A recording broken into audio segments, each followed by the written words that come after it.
അമ്മയിൽ മെമ്പറായിട്ട് നിൽക്കുമ്പോഴത്തേക്കും ഇപ്പോൾ ശ്വേത ചേച്ചി ഫസ്റ്റത്തെ ലേഡി പ്രസിഡന്റ് ആയിട്ടൊക്കെ വന്നല്ലോ.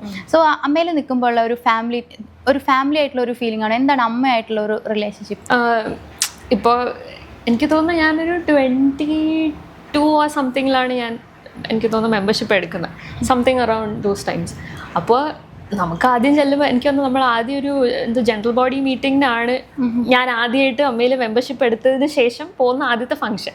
അപ്പോൾ അന്ന് ഞാൻ നോക്കുമ്പോൾ മമ്മൂക്കയുണ്ട്, ലാലേട്ടനുണ്ട്, രാജുവേട്ടനുണ്ട്, ടോവിനോ ചേട്ടനുണ്ട്. ഇവരെല്ലാവരും ഭയങ്കര ഇങ്ങനെ ഫ്രീ ആയിട്ട് അങ്ങോട്ടും ഇങ്ങോട്ടും നടക്കുക.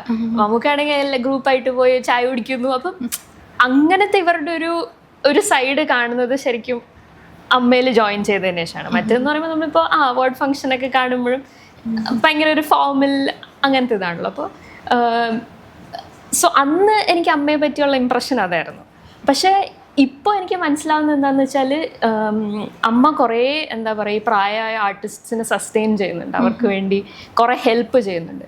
അപ്പോൾ ഇപ്പം നമ്മുടെ ലാലേട്ടനായാലും മമ്മൂക്കായാലും ഓർ എനി അതർ ഈ പറയുന്ന വെരി ബിസി ആക്ടേഴ്സ്, അവർ ഈ ഒരു കോസിന് വേണ്ടി ഇത്രയും ടൈം കണ്ടെത്തുന്നു, അവർ ഈ ഫണ്ട് റേസേഴ്സിന് വേണ്ടി ഇത്രയും പാർട്ടിസിപ്പേറ്റ് ചെയ്യുന്നു.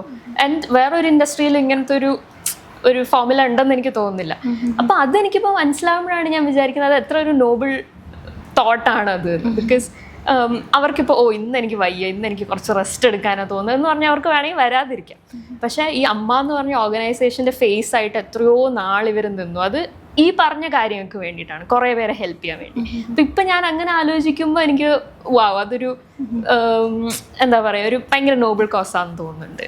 പിന്നെ ഇപ്പോൾ പറഞ്ഞ പോലെ ശ്വേത ചേച്ചി എന്താ നമ്മളെല്ലാവരും പറഞ്ഞു പോലെ ഒരു വിമൻ റെപ്രസെൻറ്റേറ്റീവ് വേണം നമ്മുടെ പ്രോബ്ലംസ് വോയിസ് ചെയ്യാൻ. And she is doing a great job. അപ്പോൾ we are all very happy for that.